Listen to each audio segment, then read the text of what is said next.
नमस्ते बच्चों, मैं सुधांशु जैन आप सभी का स्वागत करता हूँ डी यूनिवर्सिटी क्लास चैनल पे। बच्चा, आज हम लोग अपने थर्टी चैलेंज के अंदर पढ़ने वाले हैं टॉपिक नंबर 6 को लेकर। ठीक है, अब तक हम लोग का 5 टॉपिक हो चुका है अच्छे से। ठीक है, आप लोग का अच्छा रिस्पॉन्स रहा है, इसके लिए बहुत बहुत धन्यवाद। देखिएगा, शुरुआत करते हैं हम लोग। हमारा जो टॉपिक हो चुका है पर इसकी बात कर लेते हैं। अपना एटीएस हो चुका है, यहाँ से एक सवाल बनने का संभावना है। लैक ऑफ हो चुका है, मैक्सवेल साइकिल हो चुका है। ठीक है, इसके बाद हम लोग का गैमेटोजेनेसिस भी हो चुका है। फिर हम लोग कल बात किए थे कि जो अपने पास बायोमोलिक्यूल के अंदर प्रोटीन का और उसका जो फंक्शन है, ठीक है, और जो अपने पास क्या है सेकेंड मेटाबोलाइट का जो टेबल दे रखा है उस बारे में बात कर चुके हैं। और आज जो बात करना है हम लोग को वो बात करना है बायोटेक्नोलॉजी से। देखिएगा, यहाँ से हमारा एक सवाल ना आता है सिलेक्टेबल मार्कर से। ठीक है, अगर आप इसको समझ के जाते हैं तो आप एक सवाल यहाँ से अपने निकाल पाइएगा।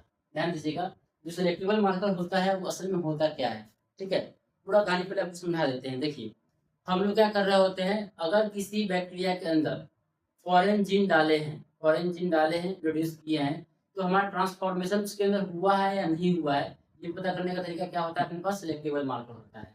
ठीक है, तो सिलेक्टेबल मार्कर क्या है हमारे लिए, एक ऐसा जीन होता है, ये एक ऐसा जीन है भैया, ये एक ऐसा जीन है जो किस चीज में हेल्प कर रहा होता है, ट्रांसफॉर्मेंट को आइडेंटिफाई करने में हेल्प कर रहा होता है।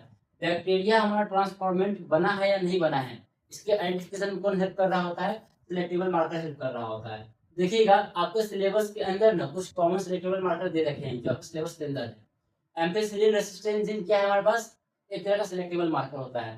टेट्रासाइक्लिन रेसिस्टेंट जीन क्या होता है अपने पास, एक तरह का सिलेक्टेबल मार्कर होता है। ठीक है, तो जो हमारे पास ये दोनों जीन है ये क्या हमारे लिए सिलेक्टेबल मार्कर होता है, जो क्या करता है हम लोग को एंटीबायोटिक रेसिस्टेंट जीन प्रोवाइड कर रहा होता है किसी भी बैक्टीरियल सेल के अंदर। ठीक है, आगे ध्यान सुनिएगा।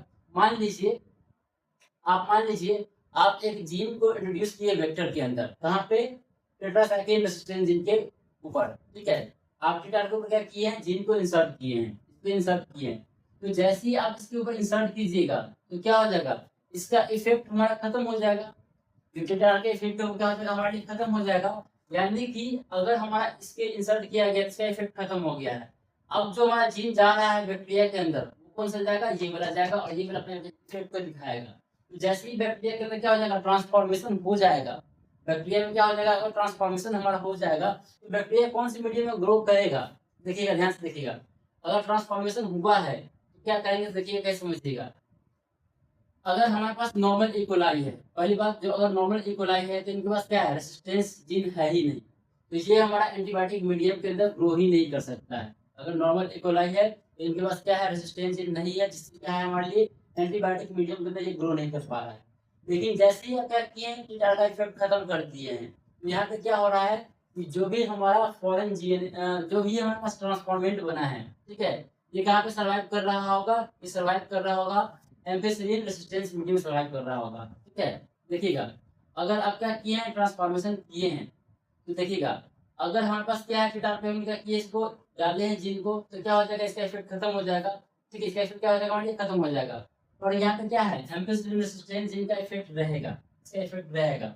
तो अगर अपने पास क्या हुआ है, फॉरेन जीन इंसर्ट हुआ है, ठीक है, फॉरेन जीन इंसर्ट हुआ है, तो अगर हम लोग कहाँ ग्रो कराते हैं इसको, अगर हम लोग इसको एम्फिसिलिन मीडियम में ग्रो कराते हैं तो वो ग्रो करेगा। कारण क्या है, इसके पास क्या होता है, क्या आ चुका है, रेसिस्टेंस जीन आ चुका है, इसलिए ग्रो कर जाता है एम्फिसिलिन मीडियम के अंदर। लेकिन कीटाणु में क्या होता है हमारे लिए, ये मर जाएगा बैक्टीरिया। कारण क्या है कि इसका जो रेसिस्टेंस जीन था वो क्या हो गया, हमारे लिए खत्म हो गया है। आगे सुनिएगा, ये हमारा एक तरीका हुआ, ये हमारा एक तरीका हुआ टीआर के द्वारा और एम्फिसिलिन रेसिस्टेंस जीन के द्वारा पहचानने का तरीका हुआ कि ट्रांसफॉर्मेशन हमारा हुआ है या नहीं हुआ है।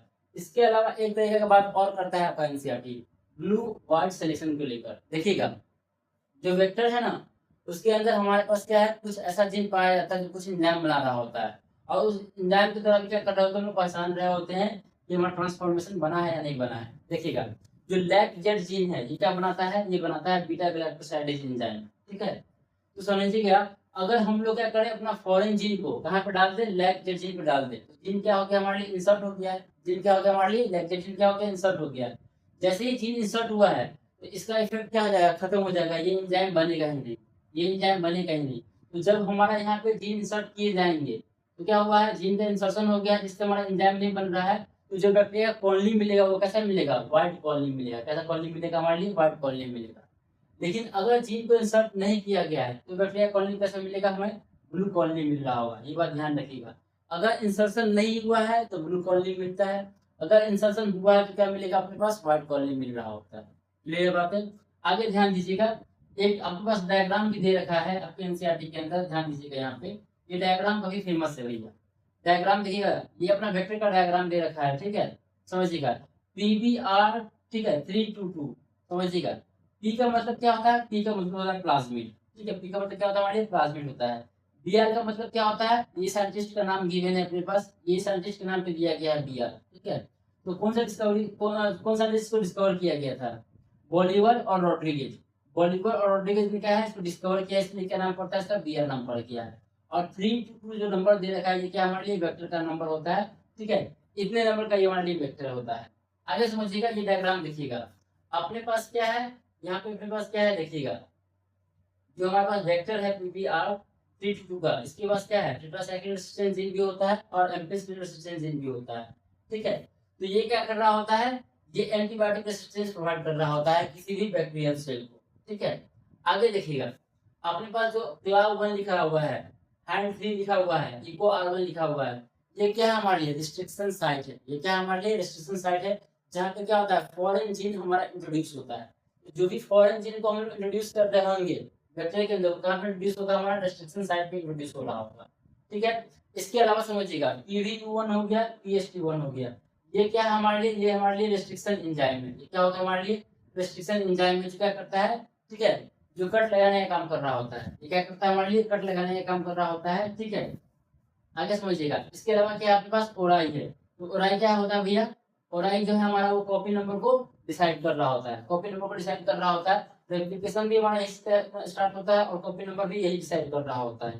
क्लियर बात है।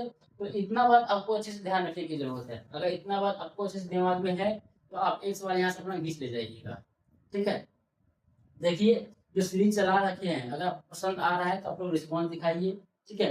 अगर कोई टॉपिक आपको ऐसा लगता है जो आपको समझ में नहीं आया हुआ है तो आप उसको लेकर भी कमेंट कर सकते हैं, ठीक है। अगर आप उसको लेकर कमेंट करते हैं तो हम क्या करेंगे, उसके लिए एक अलग से आपके लिए वीडियो बना कर ले आएंगे और आपको वो चीज़ समझा देंगे, ठीक है। आपको बोल चाल की भाषा में बायोलॉजी को पढ़ाया जा रहा है, ताकि समझाया जा रहा है, ताकि यहाँ से जो सवाल आए आप उसको खींच पाए, ठीक है। तो आप लोग मन लगा के पढ़ते रहिए, ठीक है। फिर कल मिलते हैं हम लोग अगली वीडियो के साथ, तब तक के लिए आप लोग को धन्यवाद।